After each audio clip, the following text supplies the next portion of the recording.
성탄은 하나님의 프로포즈입니다. 시작. 성탄은 하나님의 프로포즈입니다. 할렐루야. 여러분, 성탄은요, 예수님의 탄생은요, 하나님께서 우리에게 프로포즈를 한 것입니다. 하나님께서 마음에 품고 계셨던 일들을 우리에게 성탄을 통해서 고백해 주시고, 또 예수님의 탄생을 통해서 표현해 주시고, 예수님의 탄생을 통해서 우리에게 약속한 사건, 이것이 바로 예수 탄생의 사건이고, 그렇기 때문에 하나님께서는 자신의 마음속에 품고 있었던 이 모든 일들을, 특히 구원의 이 계획을 우리 앞에서 프로포즈를 한 일입니다. 자, 하나님께서 예수님의 탄생을 통해서 우리에게 어떤 프로포즈를 해오셨는지 오늘 우리는 본문을 통해서 함께 만나보기로 합시다. 첫째로, 하나님은 예수님의 탄생을 통해서 우리에게 사랑의 프로포즈를, 사랑을 프로포즈 해오셨습니다. 본문 9절입니다. 하나님의 사랑이 우리에게 이렇게 나타난 바 되었으니, 프로포즈 하셨다 그 말이요. 하나님의 자기의 독생자를 세상에 보내심은 그로 말미암아 우리를 살리려 하십니다. 하나님의 사랑이 우리에게 이렇게 나타난 바 되었으니, 하나님의 사랑이 어떤 사건을 통해서 우리에게 나타났다는 말입니다. 그 사건이 뭐냐? 다시 본문 9절을 보면 하나님의 사랑이 우리에게 이렇게 나타난 바 되었으니, 그 사랑이 어떤 사건을 통해서 나타났느냐? 하나님이 자기의 독생자를 세상에 보내신 이 사건을 통해서 하나님이 우리를 사랑하셨던 그 사랑을 본격적으로 나타내 보이셨다. 하나님이 독생자를 이 세상에 보내신 사건, 다시 말하면 성육신의 사건을 말합니다. 쉽게 말하면 예수의 탄생, 성탄을 말하는 것입니다. 하나님께서 예수님을 왜 이 세상에 보내셨느냐? 하나님께서 독생하신 아들을 왜 사람이 되게 하셨느냐?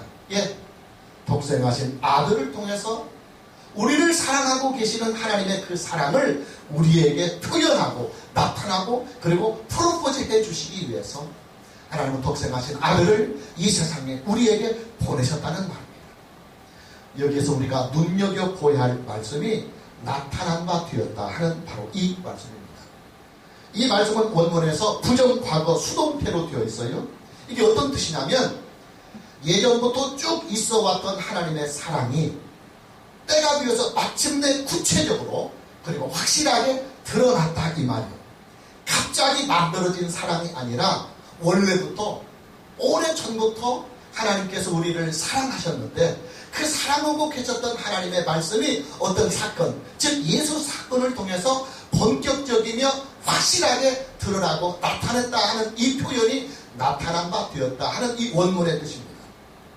하나님 우리를 사랑하시는 그 사랑은 갑작스러운 사랑이 아닙니다. 하나님이 우리를 사랑하시는 그 사랑은 없었던 것을 갑자기 만들어내서 사랑하시는 것이 아닙니다. 하나님은 처음부터 우리를 사랑하셨고 지금도 사랑하시며 앞으로도 변함없이 사랑하십니다.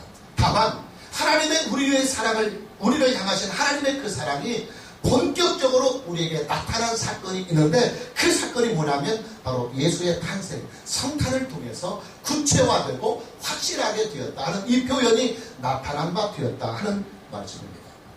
한번 이런 경우를 생각해 보면 이해가 좀 빠를 거예요. 여러분들이 사랑하는 어떤 사람에게 프로포즈를 한번 해봤다고 합시다. 내가 당신을 진심으로 사랑하고 있으니 나와 잘 사귀어 본다든지, 아니면 나와 결혼을 해달라고 프로포즈를 해봤다고 합시다. 이때 그 프로포즈는 지금 막 사랑이라고 하는 이 감정이 싹 터서 그 싹던 감정을 가지고 프로포즈하는 것이 아닙니다. 프로포즈는 지금 했어요. 사랑한다고 지금 고백했고, 결혼하자고 지금 고백했지만, 상대방을 사랑한 것은 프로포즈를 하기 이전에, 훨씬 이전부터 나는 그녀를 마음에 품고 있었고 그 사람을 마음에 품고 사랑하고 있었던 거예요. 전에부터 쭉 사랑하고 있었어요. 그러다가 마침내 때가 무르익어서 드디어 용기를 내서 결단을 해서 프로포즈를 하는 것입니다. 하나님은 우리를 전부터 쭉 사랑하셨습니다. 우리가 죄인으로 있었을 때도 하나님은 우리를 사랑하셨고, 우리가 연약함에 있을 때도 하나님은 우리를 사랑하셨고, 하나님은 우리가 하나님과 원수가 되었을 때도 하나님은 우리를 변함없이 쭉 사랑해 주셨습니다. 그러다가 그 사랑을 언제 우리에게 본격적으로 확실하게 프로포즈 하셨느냐? 나타내 주셨느냐? 예, 예수님의 탄생을 통해서 비로소 우리를 향하신 하나님의 그 사랑을 본격적으로 드러내시며 적극적으로 고백하시며 우리에게 다가오셨다 그 말이에요. 우리가 흔히 사용하는 말로 표현하면 프로포즈 해오셨다 그 말이에요. 그래요 여러분, 하나님은 예수님의 탄생을 통해서 우리에게 하나님의 사랑을 프로포즈 해오셨습니다. 창세전부터 나를 사랑하셨던 그 하나님이, 어머니의 태 속에 있었던 나를 사랑하셨던 그 하나님이, 내가 아직 예수님을 믿지 않고 살았던 그때도 변함없이 나를 사랑하셨던 그 하나님이 드디어 예수님의 탄생의 사건을 통해서 나에게 적극적으로 내가 너를 사랑한다고, 내가 너를 책임져 주겠다고 사랑의 프로포즈를 예수님의 탄생을 통해서 해오신 것입니다. 여러분, 프로포즈라고 하는 것은요, 책임성을 가지고 하는 고백입니다. 그냥 순간적인 감정으로 사랑을 고백하는 것이 프로포즈가 아니에요. 프로포즈란 상당한 시간을 두고 심사숙고해서 내리는 결단의 고백이며, 그렇기 때문에 진실한 고백입니다. 상대방과 내가 함께 평생을 함께 하겠다고 하는 이 강한 의지를 가지고 용기를 내어 결단을 내고 진실하게 고백하는 것이 프로포즈입니다. 그렇기 때문에 프로포즈에는 반드시 책임성이 따릅니다. 프로포즈만 해놓고 나 몰라라 하면 그것은 프로포즈가 아니라 상대방을 가지고 노는 것입니다. 여러분, 그렇잖아요. 우리가 누군가에게 사랑의 프로포즈를 했다고 한다면 그때부터 나는 그 프로포즈에 대한, 그 고백에 대한 책임을 나는 상대방에게 져야만 하는 것입니다. 하나님이 우리에게 예수님의 탄생을 통해서 내가 너희를 사랑한다고, 내가 너희들의 구원을 책임져 주겠다고 우리에게 프로포즈를 해오셨습니다. 하나님의 이 사랑의 프로포즈에는 책임성이 따릅니다. 하나님께서 우리를 향하여 나는 이미 오래전부터 너를 사랑하고 있었다, 그렇게 고백하고 이제 그 사랑을 우리가 함께 이루어 나가자고 본격적인 프로포즈를 함으로 인해서 이제부터 하나님은 그 고백과 함께, 그 프로포즈와 함께 나에 대한 책임을, 그 프로포즈에 대한 책임을 하나님은 지는 것입니다. 여러분, 그렇잖아요. 하나님께서 독생자를 이 세상에 보내시고 그걸로 끝. 독생자를 보내신 것이 프로포즈인데 독생자를 보내시기만 하고 그 다음으로 하나님께서 아무런 행동도 취하지 아니하셨다고 한다면 이것은 우리에 대한 사랑의 프로포즈가 아니라 우리를 두고 장난을 치시는 것입니다. 그러나 여기 장애가 있죠. 우리에게는 하나님의 프로포즈를 받아들일 만한 의의가 전혀 없다고 하는 사실이에요. 여러분, 우리가요, 하나님의 프로포즈를 받아들이려면 우리에게 하자가 없어야 돼요. 그런데 안타깝게도 우리에게는 하나님의 그 프로포즈를 받아들일 만한 그런 의의가 없고 결정적이며 치명적인 하자가 우리에게는 있어요. 그 하자가 뭐냐? 바로 죄입니다. 이 죄는 하나님과 충돌을 일으킵니다. 이 죄는 하나님과 원수가 되게 합니다. 죄는 하나님과 상극이 되게 합니다. 죄는 하나님과 함께 할 수 없는 것입니다. 죄는 하나님의 프로포즈를 받아들이지 못하도록 우리 안에서 우리를 강하게 밀어냅니다. 여러분, 우리들 주변에서도 왕왕 이런 일들이 적지 않게 일어납니다. 사랑하는 어떤 사람에게 프로포즈를 해놓았더니 그 사람에게 결정적인 치명적인 하자가 있어서 결국 그 프로포즈에 대한 책임을 짓지 못하고 결혼에 꼴이 나지 못하는 경우들을 우리는 주변에서 봅니다.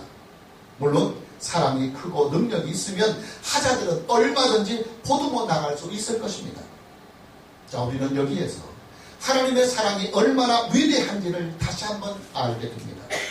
예수님을 이 세상에 보내신 하나님은 그 보내신 예수님을 속죄의 제물로 삼고 화목의 제물로 삼아서 우리의 죄를 용서해 주시고 우리의 죄를 없애 주셨습니다. 죄로 인해서 치명적인 하자가 있는 우리 인생을, 그 죄를 없애하시고 그 죄를 용서하시면서 그 우리에게 있는 결함을, 우리에게 있는 그 하자들을, 우리에게 있는 그 장애들을 다 치유해 주시고 우리의 인생을 보듬어 주셨습니다. 할렐루야. 이제 우리는 예수님 안에서 죄의 문제를 완전히 청산하고 하나님의 프로포즈를 기쁜 마음으로 받아들일 수 있게 된 것입니다. 그렇잖아요, 여러분. 사랑한다고 고백하고 결혼한다고 프로포즈를 한 사람에게 어떤 장애가 있고 어떤 하자가 있어서 내 프로포즈를 받아들이지 못하고 거절한다고 하는 상황이라고 한다면 여러분들은 어떻게 할까요? 내가 정말 사랑하는 사람인데 이 사랑하는 사람에게 어떤 하자가 있어서 결함이 있어서 내 프로포즈를 받아들이지 못하는 상황이라고 한다면 여러분들은 그 사랑을 포기하겠습니까? 아니잖아요. 적극적으로 나서서 그 사람이 가지고 있는 문제를 해결하고 장애를 극복하고 하자를 보듬어가면서 사랑의 결실을 이루어 가려고 노력하잖아요. 자, 하나님의 프로포즈는 예수님을 이 세상에 보내신 것으로만 끝나지 않았습니다. 예수님을 보내신 것은 하나님의 프로포즈의 시작입니다. 예수님의 탄생은 하나님이 우리를 책임져 주는 책임의 시작입니다. 예수님의 탄생은 하나님이 우리를 사랑하시는 그 사랑의 결실의 시작입니다. 하나님은 예수님의 탄생을 시작으로 이제부터 본격적으로 자신이 우리를 사랑하고 있는 그 마음을 또 우리에게 행하신 그 사랑의 프로포즈를 책임져 가시는 구체적인 행동들을 계속 해나가십니다. 보내신 예수님을 속죄의 제물로 삼고 보내신 예수님을 십자가에 매달아 하나님과 우리 사이는 모든 불화를 해결해서 화목의 제물로 삼아서 우리를 향하신 하나님의 그 사랑을 온전하게 결실을 맺도록 이루어 가십니다. 할렐루야. 본문 10절입니다. 사랑은 여기 있으니 우리가 하나님을 사랑하는 것이 아니요 하나님이 우리를 사랑하사. 그 다음 문장이 중요합니다. 우리 죄를 속하기 위하여 속죄의 제물이 되셨다 그 말이요. 그리고 화목의 제물로 그 아들을 보내셨습니다. 예수님의 탄생을 통하여 시작한 하나님의 이 프로포즈는 예수님을 십자가에 매달아 속죄의 제물로 삼고 화목의 제물로 삼아서 이제 구체적이며 확실하게 그 사랑이 열매를 맺도록 우리에게 구원의 길을 열어주시고 그리고 사랑의 결실을 이루어 가시더라는 거예요. 할렐루야. 이뿐만이 아니에요. 우리에게 성령까지도 함께 보내주셔서 우리로 하여금 그 성령을 통하여 예수님을 믿을 수 있도록 도와주시기까지 하십니다. 그리고 우리에게 주신 그 믿음이 끝까지 지켜지도록 우리의 구원이 끝까지 지켜지도록 우리를 있는 그대로의 모습을 가지고 보듬어 가십니다. 우리를 향하신 하나님의 이 사랑의 프로포즈는 이렇게 사랑의 결실이 다 이루어지도록 끝까지 책임을 져주신다 이 말이에요. 오늘 저와 여러분 모두에게 2016년도의 이 성탄절을 통해서 하나님의 이 놀라우신 사랑에 푹 한번 잠기는 은혜가 있기를 주님의 이름으로 축복합니다. 두 번째, 예수님의 탄생은 하나님이 어떤 프로포즈를 해오셨느냐면 구원의 프로포즈. 구원의 프로포즈를 해오신 일입니다. 본문 9절을 다시 봅니다. 하나님의 사랑이 우리에게 이렇게 나타난 바 되었으니 하나님이 자기의 독생자를 세상에 보내심은 그로 말미암아 예수로 말미암아 우리를 살리게 하십니다. 우리를 구원하려 하십니다. 여러분 프로포즈라고 하는 것은요 프로포즈 그 자체의 목적이 있는 것이 아니에요. 프로포즈에는 목적이 있어요. 그 목적이 뭐냐면 사랑의 결실이에요. 사람들끼리는 결혼이 목적입니다. 우리는 결혼이라고 하는 이 목적을 가지고 상대방에게 내가 당신을 사랑하니 나와 함께 결혼하자고 결혼해달라고 프로포즈를 하는 것입니다. 그래서 프로포즈의 목적은 따로 있습니다. 여러분 그렇잖아요. 사랑하는 사람에게 고백한다고 고백하는 것은 사랑의 결실을 위한 고백입니다. 결혼을 하자고 고백하는 것입니다. 프로포즈란 사랑의 결실을 맺기 위한 본격적인 첫 번째 단계인 것입니다. 하나님의 프로포즈에도 목적이 있어요. 우리를 사랑한다고 고백하신 이 하나님의 사랑 고백의 프로포즈에는 목적이 있어요. 하나님께서 독생자를 이 세상에 보내시고 하나님이 독생하신 그 아들을 우리에게 주시는 것은 분명한 목적이 있습니다. 그게 뭐냐? 예, 우리의 구원입니다. 우리에게 영생을 주는 것이 하나님의 프로포즈의 목적입니다. 잠언 5절 요한복음 3장 16절 우리가 다 아는 말씀입니다. 하나님이 세상을 이처럼 사랑하사 독생자를 주셨으니 이는 왜 하나님께서 독생자를 주셨느냐? 이유는 그를 믿는 자마다 멸망하지 않고 영생을 얻게 하려 하십니다. 할렐루야. 하나님께서 예수님을 이 세상에 보내시고 우리에게 주신 그 목적은 우리에게 영생을 주시는 게 목적입니다.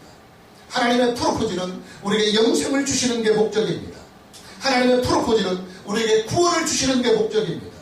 하나님의 사랑의 그 프로포즈는 우리에게 하나님의 자녀로 삼아서 우리에게 하나님의 나라를 선물해 주시는 것이 하나님의 프로포즈의 목적입니다.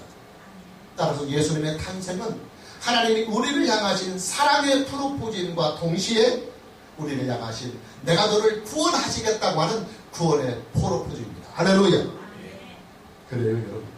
하나님께서 우리에게 예수님을 보내신 것은 우리를 구원하시는데 그 목적이 있습니다. 우리에게 하나님의 생명을 주시는 것이 예수님을 보내신 목적입니다. 우리를 하나님의 자녀로 삼아서 하나님의 나라에서 영원히 살게 하시는 그 목적을 가지고 하나님은 독생하신 아들을 이 세상에 보내셨고 우리에게 주셨고 우리를 하여금 그 예수를 믿게 하시는 것입니다. 예수님은 구원의 목적을 가지고 이 세상에 오셨습니다. 예수님은 그 구원의 목적을 가지고 사람이 되셨습니다. 예수님은 그 구원의 목적을 가지고 십자가에 죽으셨습니다. 예수님의 부활은 바로 그 구원의 목적을 이루기 위한 부활입니다. 예수님은 구원의 목적을 가지고 승천하셨고 그리고 하나님 우편에 앉으셨습니다. 예수님은 그 구원의 목적을 완성하기 위하여 이 세상에 다시 오십니다. 하나님의 프로포즈는 구원의 목적입니다. 하나님의 프로포즈는 구원을 향하여 달려갑니다. 하나님의 프로포즈는 구원을 통해서 완성이 되는 것입니다. 오늘 본문 말씀은 이 구원의 목적을 살린다 하는 표현으로 대신하는 거예요. 하나님이 자기의 독생자를 세상에 보내시면 그로 말미암아 우리를 살리려 하십니다. 살린다, 구원한다, 영생을 준다, 하나님의 자녀로 삼는다, 의롭게 한다, 이런 말들은 결국 다 하나입니다. 예, 하나님은 예수님의 탄생을 통해서 우리의 구원의 프로포즈를 해오셨습니다. 내가 너희를 내 아들 예수 안에서 반드시 구원하겠다. 내가 이 세상을 예수 안에서 구원하겠다고 하는 단호한 하나님의 그 구원의 계획을 예수님의 탄생을 통해서 우리에게 프로포즈를 해오신 것입니다. 이 구원의 프로포즈 역시도 부정 과거 수동태입니다. 이미 창세 전부터 구원의 계획을 세우고 계셨다가 예수님의 탄생을 기점으로 해서 본격적인 착수에 들어갔다. 구원의 마음이 전혀 없다가 어느 날 갑자기 생긴 것이 아니라 이미 영원 전부터 창세 전부터 우리를 향한 구원의 계획을 가지고 창조하셨고 또 타락하고 부패한 우리 인생을 이미 구원하시겠다고 하는 계획을 쭉 가지고 계셨다가 때가 되니까 예수님의 탄생을 통하여 본격적으로 우리 구원에 대한 그 고백을 해오시고 구원에 대한 착수에 들어갔다. 구원의 이 프로포즈가 어떻게 진행이 되느냐? 예수님의 속죄의 죽음과 예수님의 부활과 성령의 오심을 통해서 구체적으로 진행이 됩니다. 지금 우리 안에 진행이 되고 있잖아요.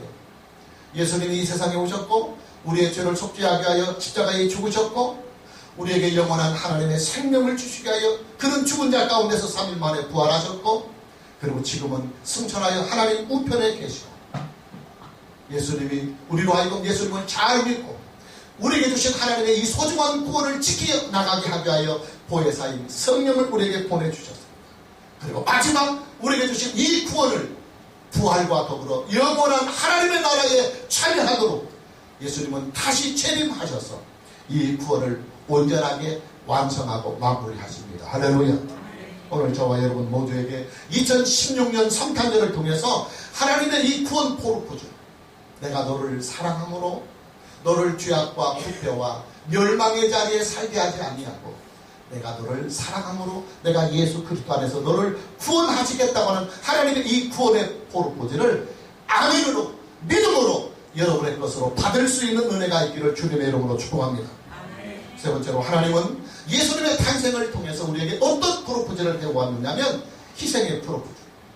내가 너를 사랑하고 내가 너를 구원하기 위해서는 나의 희생이 필요하다. 내 아들의 희생이 필요하다. 그러나 나는 이 희생도 감수하면서 내가 너를 반드시 사랑하고 그리고 이 사랑의 결실을 이루기 위하여 이 구원을 완성해 나가겠다고 하는 하나님이 자기 희생에 대한 프로포즈를 예수님의 탄생을 통해서 우리에게 하셨습니다. 본문 10절을 다시 봅니다. 사랑은 여기 있으니 우리가 하나님을 사랑하는 것이 아니요 하나님이 우리를 사랑하사 우리 죄를 속죄하기 위하여 화목제물로 그 아들을 보내셨습니다. 여러분 잘 보십시오. 하나님께서 독생자를 이 세상에 보내실 때 어떤 목적을 가지고 보내셨느냐? 그 독생자를 제물로 삼기 위하여 이 세상에, 즉 우리에게 보내셨다는 말입니다. 무슨 제물이냐? 어떤 제물이냐? 첫째는 속죄의 제물이요, 둘째는 화목의 제물입니다. 그래서 우리 죄를 속하기 위하여 화목 제물로 그 아들을 보내셨다고 오늘 보면 10절에는 말씀하고 있습니다. 여러분, 제물이 뭡니까? 살아있는 생명을 죽여서 바치는 것이 제물이에요. 살아있는 생명을 죽어서 바치는 것이, 제사 드리는 것이 제물이에요. 하나님께서 독생자를 이 세상에 보내실 때 그렇게 보내셨다 그 말이에요. 그 아들을 제물로 삼아서 우리의 죄를 속하여 주시고 하나님과 우리 사이에 있는 이 죄악의 담을 풀어서 허물어서 하나님과 우리를 화평케 하고 화목하게 하기 위하여 그런 계획을 가지고 독생하신 아들을, 유일하신 외아들을 우리에게 주셨다는 거예요. 할렐루야. 여러분, 그러면 이게 뭡니까? 하나님께서 독생자를 제물로 삼는다고 하는 것은 하나님 자기 자신이 우리의 구원을 위하여 스스로 자기를 희생하겠다고 하는 고백인 것입니다. 예수님의 탄생에는 하나님의 자기 희생에 대한 메시지가 담겨 있어요.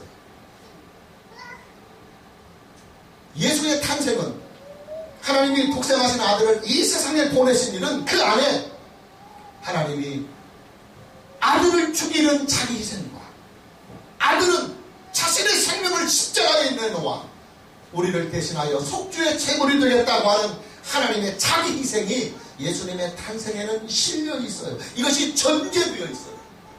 이것을 전제하고 예수님은 오셨고 하나님은 그 아들을 우리에게 보내신 거예요. 그래요, 여러분, 우리는 이 성탄절에 하나님의 희생을 보고 하나님의 희생을 읽을 줄 알아야 합니다. 우리는 이 성탄절에 하나님 아버지의 아픔을 보아야 하고 예수님의 죽음을 우리는 이 성탄절에 보아야 합니다. 왜냐하면 하나님께서 아들을 보내실 때, 그 아들이 이 세상에 오실 때 죽음을 전제하고 죽기 위하여 이 세상에 오셨고 예수는 탄생했기 때문입니다. 우리는 이 성탄절을 반드시 구속자로 만나야 하고 구속자로 지내야 한다 이 말이에요. 할렐루야. 하나님의 구속사가 빠져버린 성탄절은 타락한 성탄절입니다. 하나님의 구속사를 잃어버린 성탄절은 부패한 성탄절입니다. 하나님의 구속사가 드러나지 않는 성탄절은 세속적인 성탄절입니다. 행사가 주관되는 성탄절은 예수님을 잃어버린 성탄절입니다. 우리는 이 성탄절에 십자가의 복음을 교회에서 들을 줄 있어야 합니다. 왜냐하면 하나님께서 그 아들을 보내실 때는 이 아들을 십자가에 매달아서 우리의 죄를 속하여 우리를 구원하시겠다고 아들을 보내셨기 때문에 우리는 이 아들을 보내신 이 성탄을 기념하는 이 크리스마스에는 반드시 교회에 와서 십자가의 복음, 예수님이 우리의 죄를 대신하여 십자가에 죽으시고 우리가 예수 그리스도를 믿으면 하나님은 은혜로 우리의 죄를 사하여 주시고 우리에게 영생의 은혜를 주십니다. 할렐루야. 십자가의 그 복음을 우리는 이 성탄절에 교회에 와서 들을 수 있어야 합니다. 우리는 이 성탄절에 예수님의 속죄의 죽음을 하나님의 말씀과 함께 들어야 하고 하나님의 말씀과 함께 만나야 합니다. 우리는 이 성탄절에 나를 대신하여 속죄의 제물이 되시고 화목의 제물이 되신 하나님의 독생하신 아들 예수 그리스도를 말씀을 통해서 만나야 하는 것입니다. 우리는 이 성탄절에 구속의 주이신 예수 그리스도를 믿고 그리고 만나야 합니다. 우리는 이 성탄절에 우리의 주 예수 그리스도를 믿는 그 믿음을 다시 한번 결단하며 견고하게 남은 인생도 예수님을 잘 믿겠다고 하는 이 믿음의 결단이 서야 하는 것입니다. 그래야 성탄절이 성탄절답게 지켜지는 것이고 성탄절을 성탄절답게 맞이하는 것입니다. 할렐루야. 오늘 저와 여러분 모두에게 2016년의 이 성탄절이 행사로 그치는, 기념으로 그치는 성탄절이 아니라 오신 예수를 십자가에 매달아 우리의 죄를 속하여 주신 하나님의 그 구원의 계획을 바라보며 하나님의 구속사 안에서 예수의 성탄을, 예수의 탄생을 기념하고 맞이할 수 있는 은혜가 있기를 주님의 이름으로 축복합니다. 마지막 네 번째, 예수님의 탄생은 하나님의 어떤 프로포즈냐면 평화의 프로포즈입니다. 평화의 프로포즈. 오늘 본문 11절을 봅니다. 사랑하는 자들아, 하나님이 이같이 우리를 사랑하셨습니다. 우리도 서로 사랑하는 것이 마땅하다. 사랑하는 자들아, 하나님이 이같이 우리를 사랑합니다. 이같이 사랑했다. 이 말은 하나님께서 사랑의 샘플이 되었다 하는 것입니다. 그 샘플이 뭐냐면 바로 10절에 있는 우리의 죄를 속하기 위하여 화목제물로 그 아들을 보내셨다고 하는 바로 그 문장입니다. 그 문장 이같이 하나님이 자신의 아들을 속죄의 제물로 삼고 화목의 제물로 삼고 아들은 아버지의 그 구원의 계획에 순종하여서 자신의 생명을 십자가에까지 드릴 수 있는 이 사랑을 아버지와 아들이신 예수가 몸소 행하셨다. 이같이 하나님이 우리를 사랑하셨으니 너희도 서로 사랑하는 것이 마땅하다 이 말씀이에요. 여러분 이게요 말처럼 그렇게 쉬운 것이 아니에요. 피조물을 살리겠다고 어떻게 하나님이 자기 아들을 죽이십니까?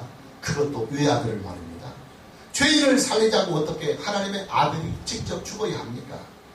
가끔씩 자식을 살리기 위해서 부모가 스스로 죽는 경우가 우리들 주변에 있어요. 드문 일이기는 하지만 부모를 살리기 위하여 자식이 죽는 경우도 있어요. 더더욱 드문 일이기는 하지만 친구를 살리기 위하여 대신 죽는 일도 가끔씩은 있어요. 그러나 완전히 모르는 남을 살리기 위하여 죽는 사람은 없습니다. 어쩌다가 남이 당하는 위험을 뛰어들어서 그를 살리려고 하다가 사고로 예기치 못한 사고로 목숨을 잃는 경우는 가끔씩 있어요. 그러나 죄인을 살리기 위하여 나를 죽이거나 원수를 살리기 위하여 내가 원수 대신에 죽고 악인을 살리기 위하여 내가 악인 대신에 죽는 일은 없습니다. 그러나 하나님은 이 불가능한 일을 해내셨습니다. 그래서 성경은 하나님은 사랑이라고 말씀하는 것이고 사랑은 하나님께 속한 것이라고 말하는 것이고 우리가 하나님을 사랑하는 것이 아니요 하나님이 우리를 사랑하셨노라고 성경은 말씀하고 있는 거예요. 그래요 여러분, 하나님은 예수님의 십자가 사건을 통해서 하나님의 사랑을 우리에게 증명해 주셨습니다. 하나님은 예수님의 십자가 사건을 통해서 하나님의 사랑을 우리에게 다 나타내 주셨습니다. 하나님은 예수님의 십자가 사건을 통해서 하나님의 사랑을 우리에게 다 이루어내셨습니다. 하나님은 예수님의 십자가 사건을 통해서 하나님의 사랑을 우리에게 샘플로 주셨습니다. 그리고 그 샘플을 우리에게 주시면서 야 너희들이 사랑이 무엇인지 잘 모르지. 그러나 이 샘플을 내가 줄 테니까 이 샘플을 보고 그대로 따라하면 된다 하고 아버지가 우리를 사랑하고 예수님이 우리를 사랑하여서 아들을 죽이고 아들은 아버지께 순종하여 자신의 생명을 십자가에 드리면서까지 우리의 구원을 완성하려고 하는 하나님의 그 영원하신 변함없는 그 사랑을 샘플로 만들어 놓고 그 샘플을 통해서 이같이 너희들도 서로 사랑하는 것이 마땅하다. 할렐루야. 중요한 것은 하나님께서 우리에게 왜 사랑을 하도록 서로 사랑하도록 명령하셨느냐 하는 사실이에요. 예, 평화를 위해서 서로 사랑하라고 하는 것입니다. 여러분, 평화라고 하는 것은요 하나님의 구속사가 이 세상에서 실현이 될 때, 하나님의 구속사가 이 세상에서 실현이 될 때, 이 땅에는 죄인들이 예수님을 믿어서 구원을 얻고 하나님의 은혜 가운데 살아가는 그 구속사가 실현이 될 때 나타나는 열매예요. 이 세상이 예수 안에서 서로 사랑하게 될 때 나타나는 열매가 뭐냐면 바로 평화입니다. 사랑은 평화를 가져다 줍니다. 사랑은 평화를 가져다 줍니다. 그리고 사랑은 이 땅에 인생들에게 평화를 만들어 줍니다.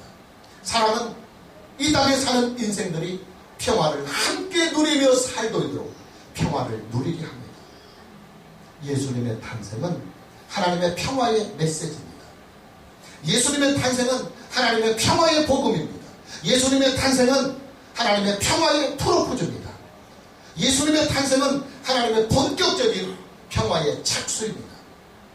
참고구절 누가복음 2장 14절입니다. 지극히 높은 곳에서는 하나님께 영광이요 땅에서는 하나님이 기뻐하신 사람들 중에 평화로다. 예수님의 탄생으로 인해서 하늘에는 하나님의 영광이 충만하지만 예수님의 탄생을 기점으로 해서 이 세상에는 어떤 은혜와 어떤 변화가 오느냐? 평화가 온다는 거예요. 예수님의 탄생을 통하여 이 세상은 평화가 온다. 근데 그 평화가 어떻게 오느냐면 예수 안에서 하나님의 사랑을 누리고 그 사랑을 누린 자가 그 사랑으로 함께 서로 사랑을 공유해 나가고 사랑을 실천해 나갈 때 비로소 예수님이 이 세상에 오신 평화의 목적이 이루어지더라. 할렐루야. 여러분, 세계의 평화는요, 정치로 오는 것이 아니에요. 세계의 평화는 무슨 경제 발전으로 오고 개혁으로 오는 것이 아니고 인성을 개발한다고 해서 세계 평화가 오는 것이 아니에요. 세계의 평화는 오직 예수 그리스도 안에서 하나님의 구속의 그 사랑만이 이 세상을 진정 평화롭게 만들 수 있는 거예요. 할렐루야.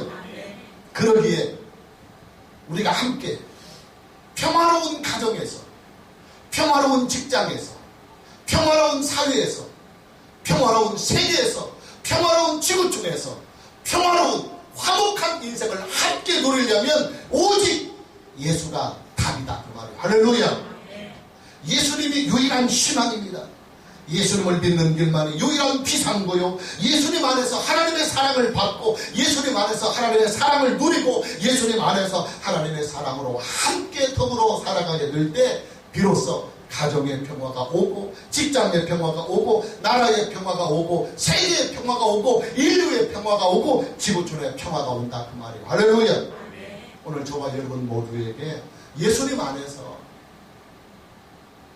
내가 하나님의 사랑을, 예수님의 사랑을 받았으니, 그리고 그 샘플이, 사랑의 샘플이 이미 나에게 있으니 그 사랑의 샘플을 가지고 우리 교회 공동체 함께 사랑하고, 여러분의 가족들을 사랑하고, 여러분의 직장의 동료들을 사랑하고, 여러분 주변에 있는 들을 사랑하고, 백성을 사랑하고, 민족을 사랑하고, 나라를 사랑하고, 세계를 사랑해서 예수 그리스도 안에서 진정한 평화를 주시고자 하시는 하나님의 그 평화의 목적을 우리는 함께 이 땅에서 이루어 가야만 하는 것입니다. 할렐루야.